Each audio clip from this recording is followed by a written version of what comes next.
Hello friends. If you're new here, my name is Ronnie, and if you're not new here, welcome back. Today we are going to be talking about a more serious topic, something that's been on my mind ever since I watched Shane Dawson's new video yesterday about Eugenia Cooney's recovery. It was really inspiring for me to watch as someone who is recovered from anorexia and bulimia. And today I'm going to share with you the story of my eating disorder.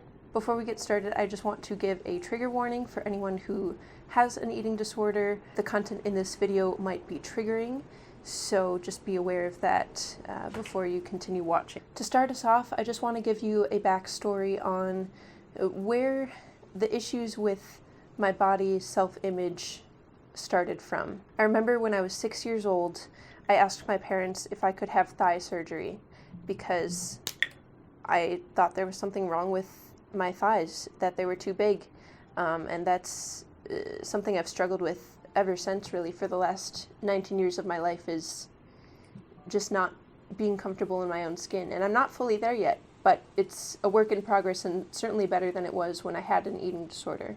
They said no, of course. I don't remember what happened after that. All I know is that they didn't get it. They weren't supportive. They didn't comfort me. I was never taught to feel that I'm safe and accepted in my own body, no matter what the size. I refused to wear shorts. I threatened to never wear shorts again, and I wasn't, told that I was beautiful or worthy in my current body, and that was hard. That feeling of insecurity stewed in me for so long. When I was moving to this new apartment, moving vlog coming soon, by the way, I found a journal that I had when I was really young, and I found a really disturbing picture in it, which I'll share with you now. So here's the journal. On the outside it says, "No peeking." Peeking spelled P-E-K-I-N-G. And it's pretty cute at first. Just some innocent drawings and messages. I don't really know what they mean now. I love stickers, that's for sure. But then I came across this page.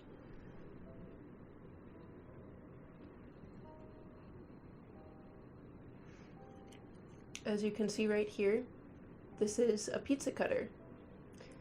And this is me, unhappy, with a target around my stomach. And the chubby parts of my stomach, I wanted to cut them off with a pizza cutter. I'm not entirely sure when I drew that, but I did find this message. It says, "I am a lol kid. I'm 7. I love to play what my friends." So I have to assume it was around the same time that I threatened to not wear shorts anymore, probably when I was 6 or 7. Now that you have a bit of a background as to how deep-seated my body image issues are, let's move on to high school, which is when my eating disorder really came to a head. Eating disorders often result when you don't know how to cope with the situation. I don't know how to cope with what I'm going through, so I'm just using food as a way to deal. Too much or not enough, it's all the same. Or when you feel like your life is totally out of your control, and you want to have something to control in your life because everything is chaos. And for me, I developed the coping skill of not eating, restricting my caloric intake, restricting which foods were safe to eat and which were bad. Around the time that my eating disorder started, I was 18 and a senior in high school. My grandfather had just passed away, and church was a very important part of my life at the time. I'm no longer religious, but at the time I was a very strong Christian.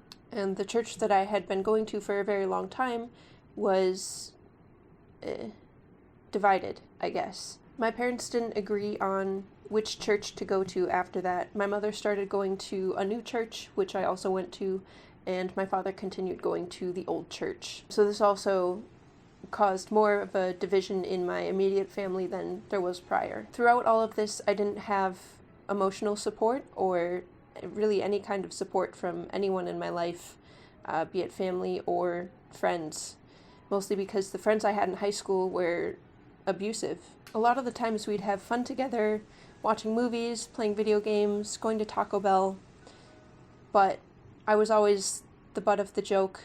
I was the girl of the group, so there were a lot of feminist jokes. It just wasn't a healthy dynamic or a healthy friend group to be a part of. And I didn't have any emotional support from my parents either, so I was very much alone. The only person I had in my life who I was okay with talking about this kind of stuff to was my boyfriend at the time, and without him, I don't know if I'd be here today. If I can give one piece of advice to anyone struggling with any kind of eating disorder, it's that you need at least one person in your life who you can confide in and talk about what you're going through, what you're feeling, what you're thinking. Whether that's your family, your friends, a therapist, a coach, anyone really. And if you don't have anyone, I'm going to link down in the description some resources. And while it's important to have somebody to talk to about this stuff, it's also important to realize that you have the strength within yourself to change. You can and will get better, and shut that eating disorder voice up, so long as you try. The lowest weight I ever was when I had an eating disorder was 114 pounds, and I'm 5'9", so that is quite small. Now I think I'm around 165. I have no idea. I don't own a scale. I don't plan on owning a scale. That's a big trigger for me, so best to just keep that out of my life for now. I used to weigh myself every single day when I was at my worst point. I'd weigh myself every morning with no clothes on, just to see if I had gained any weight or if I had lost weight, and then I wrote it down in a notebook so I could track very carefully, very meticulously, if I was on the right track in my mind and losing weight, or if I was gaining weight. Gaining weight is the absolute most terrifying thing that can happen to someone who's in the disordered eating mindset. I'm specifically speaking as somebody who had, I'm not sure if it's the same case for people who have binge eating disorder, but that was my mindset around gaining weight anyways. Let's talk about what I ate in a day when I was anorexic and bulimic. The days look different depending on which disorder was more prevalent in the day, I suppose. I'd probably finish off about 3 or 4 of these in a school day. My mother would usually pack lunches for me that consisted of like a sandwich, a salad, and a piece of fruit, maybe a snack or a treat too. And for lunch, I would usually, if I ate lunch, sometimes I would spend lunch in the school bathroom. If I ate lunch, I would have half a sandwich and the salad. Sometimes when I got home, I would have the other half of the sandwich and the rest of whatever was in my lunch for dinner, but a lot of times that wasn't the case. Some days I would skip breakfast, lunch, and then for dinner I would make a trail mix, which would be a bowl of various cereals mixed with fruit snacks and dried fruit, whatever else was in the pantry. I'd gobble that down and that would be my dinner. Other days I got so hungry after not eating breakfast and lunch that I would binge at night. I would take a bunch of snacks from the pantry and hide them under a blanket next to where I was watching TV. I'd watch the Food Network, of course, and then I would just eat everything. I would eat potato chips, cookies, snack cakes, ice cream, anything that was delicious and bad for me. I would shove it all in my face, go to the bathroom, turn the shower on to hide the noise, and puke it out. After that, I'd feel so weak that sometimes I would eat my trail mix then and then not throw that up. People with eating disorders are oftentimes very covert about it and secretive, and will do everything in their power to hide it from everyone else, and that's exactly what I did. So if you know someone who might be struggling with an eating disorder, be aware of that. I also want to share with you the lowest point of my bulimia, and then we'll move on to what you can do if you suspect somebody has an eating disorder. So this happened around my lowest weight. I had saved up money from my minimum wage job and wanted to go buy an entire cake for myself to binge on and then later throw up. So I did. I bought a cake from the grocery store. It was chocolate. And when my parents were not at home. They might have been at work, I can't remember. I ate half of it, and then I threw it up. And I saved the other half in the fridge to binge and purge on later. By the time I went to binge on this cake again, it had gone stale. And instead of just throwing it away, something inside of me snapped. And I took that stale cake, brought it to where I was watching the Food Network, and started squishing it between my fingers. And that's what I did for I don't know how long, just sitting on the ground watching Food Network, squishing this cake between my fingers and crying. I remember my mother walked in on me doing this. I can't remember what our conversation was exactly, but I remember she said, maybe next time you should buy a cake for you and your friends to share instead of just eating it all for yourself. That comment reaffirmed my belief at the time that I wasn't worthy of love, that what I was dealing with and how I was dealing with it didn't matter. I sunk further and further into my eating disorder after that. That little eating disorder voice in my head was absolutely thriving. Its goal was to kill me, and it was winning. If it wasn't for my boyfriend at the time being so patient, so loving, so caring, through his compassion, he helped me find the strength inside of myself to beat anorexia and bulimia.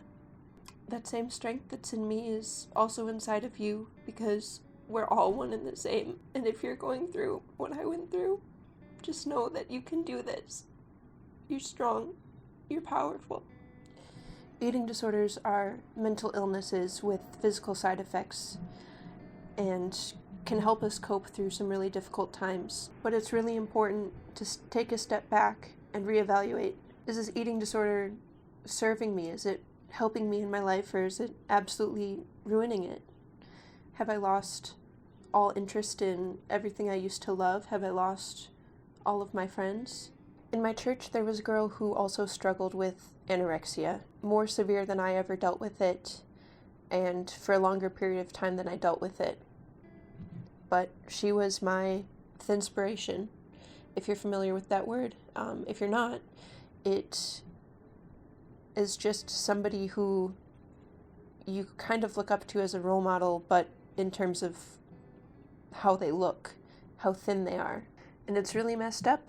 Seeing her so thin made me want to be that thin. And so I took more and more drastic measures of not eating to get there. The reason I bring this up is because after I had gained a lot of weight back, I went from 114 pounds to about 160. I still very much had a disordered mindset when it came to eating and food, but I had restored my weight. And we partook in a NEDA walk, the National Eating Disorder Association, a walk for eating disorders, and I was part of her team, really just supporting her and cheering her on and working on recovery for her eating disorder.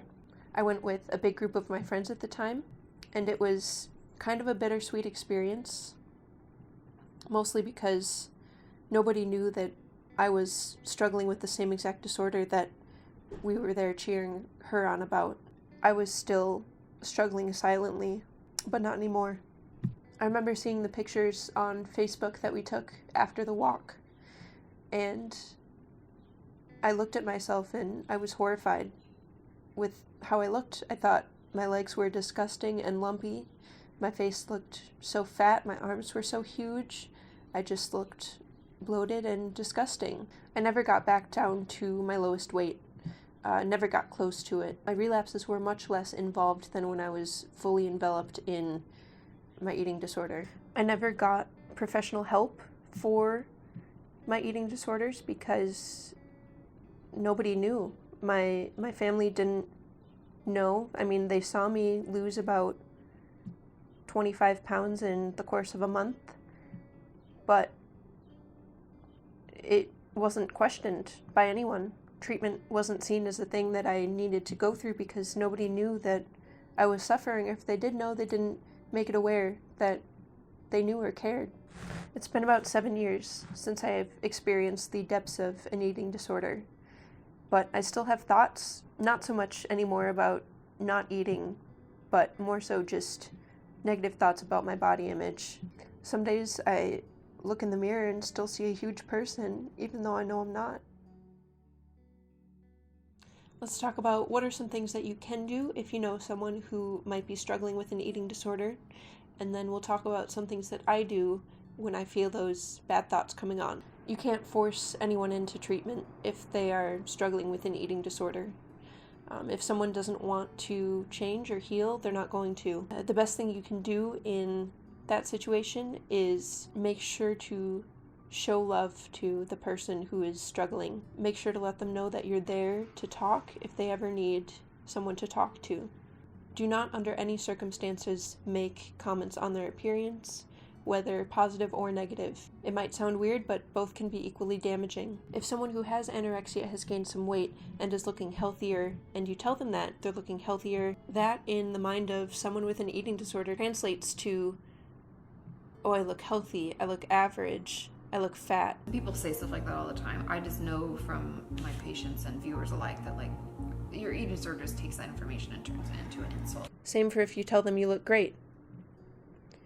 That might remind them that they looked like crap before when they were super skinny. Appearance is what they're most self-conscious about. Talking about it in any way can fuel the disordered eating thoughts. Telling somebody to eat more, or that they should eat a burger, or that they should go to McDonald's or something like that is also very damaging. People who have eating disorders are not stupid. They know that they should be eating more. They're aware probably more than most people about the health risks of not eating. Anything like that builds mistrust in somebody who has an eating disorder and really floors that eating disorder voice even more. A lot of times with people who have eating disorders, specifically anorexia, there are safe foods and unsafe foods. It really helps to find out what those safe foods are, and then, especially at the start of recovery, in my experience anyways, lean on those safe foods so you're at least getting nutrients, calories into your body. I wish I could provide more insight into this specifically, but I have blocked out a lot of what happened in my life during that time, so I don't even remember what I ate when I was recovering. Just some foods that I can think of off the top of my head which might be good. Maybe a nice salad with like arugula or kale, an avocado, maybe hard-boiled eggs if you can handle that. Smoothies are a good one. Banana peanut butter is really good. You can mix in some spinach in there if you'd like. Almond milk is great. One thing I do remember when I was recovering from my eating disorders was a lot of digestive issues because my body was not used to eating food, and all of a sudden I started putting food into it. Now I'm going to talk about some things that I do when I have bad body image days, some things that I did when I was starting my recovery. One of the biggest things for me was changing what I saw on social media. I would go on pro-anorexia websites and look at pictures of very, very skinny people, as well as tips of what to do when you got hungry and didn't want to eat. A very necessary thing I had to do in my recovery is stop looking at that stuff. Unfollow anything that is pro-anorexia, pro-eating disorder, and alongside that, really just being more mindful of what showed up in my newsfeed, even if it wasn't obviously pro-anorexia. There's a lot of Instagram models that use Facetune and Photoshop and whatnot, and after looking at those images for a while, it really makes you feel like there's this unattainable standard that you have to live up to if you want to live a life like how these people portray their lives on social media. But that's not realistic, and it's really unhealthy to look at that every day. It's really important to monitor your newsfeed and unfollow or completely deactivate your account, whichever works best, just to make sure that you're not seeing things during the day that might perpetuate your eating disorder thoughts. For me, that meant getting rid of Facebook because Facebook was very damaging for me. So to this day, I still don't have Facebook. If you do use social media, one thing you can do is start following body positive accounts. I'll link some down in the description that I follow that I really enjoy. But filling your news feed with messages of self-love and self-acceptance at whatever stage you're at is very crucial at this point in recovery. I find a lot of body positive accounts to be very relatable. Most people that have some sort of account like this have experienced an eating disorder and talk openly about it, especially if you feel alone. Seeing these messages on your newsfeed can really help with the mental aspect of an eating disorder. You also can't really beat an eating disorder without changing the way that you think, since it is a mental disorder. So when I find myself looking in the mirror and nitpicking different parts of my body, if you have those thoughts, that's okay, but just see that as an opportunity to reframe them to something positive. It's important to realize that this body is the only body you'll ever have in life. This is it. This is where you experience life. This is your home. It's important to honor it as such. So even if you don't believe it, next time you look at yourself in the mirror and these thoughts come up, reframe and think of something that you do like about yourself. When the thoughts come up again, think about something else that you like about yourself. And eventually, when you do this enough, at first it's going to sound silly and it's you're not going to believe it. I know I sure didn't. But that's the beautiful thing, is you don't have to right now believe the things that you're telling yourself. You just have to tell yourself positive things. And once you start doing that, over time, you'll start believing them. And so many people have said this because it's true. I think that's an absolute crucial part to recovery, is giving yourself love, showing yourself love, because that's all you've got. At the end of the day, you only ever have yourself. Limiting the amount of time that you look at yourself in the mirror is also very important. I had a therapist suggest to me that I cover all of the mirrors in my apartment for, I think it was a week. I don't remember. I didn't do it. I think the point there is that it's very important to limit the amount of time you're spending looking at yourself in the mirror, especially if you are self-destructive when it comes to your thoughts about yourself and your body. Some other things that I have found useful in my life in recovery from an eating disorder, but also from anxiety and depression, is meditation. Meditation is absolutely for everyone. I truly believe that there's some sort of meditation out there for everybody in this world, and that it can be beneficial to everybody. Just taking that dedicated time to yourself to clear your mind, to focus on your breath. When I was first starting out, I wanted to dive into it right away and do a 30-minute meditation right out the gate. I brought that up to my therapist and she said that wasn't a good idea. It's good to gradually sort of inch your way into something like this. So if you're brand new to meditation, I would start with something like a 5-minute guided meditation. Even a 3-minute guided meditation doesn't sound like a lot of time right now, but when you're just alone with yourself and you're breathing, 3 minutes can feel like 30 minutes. I'll link in the description a couple of guided meditations that you might find helpful. I like to start my day with yoga. I've never gone to a yoga class. I just do yoga in my living room. There's a YouTube channel, Yoga with Adrienne. Highly recommend her. She is great. She's so positive. I noticed that the days I start yoga or meditation, I'm just more positive and, I guess, grounded throughout the whole day. I don't get into my head nearly as much. It's truly a beneficial practice, and if you had enough time to watch this far in the video, you have enough time to meditate. It doesn't have to be a huge commitment. Yoga with Adrienne, she has some shorter practices, some under 10 minutes, some over 40 minutes. She has an entire range of yoga flows on her channel for anyone at any point in life and with any sort of time availability. Mental health is very important, especially as our society becomes more and more mentally unhealthy. And I just hope that this video could help you in some way.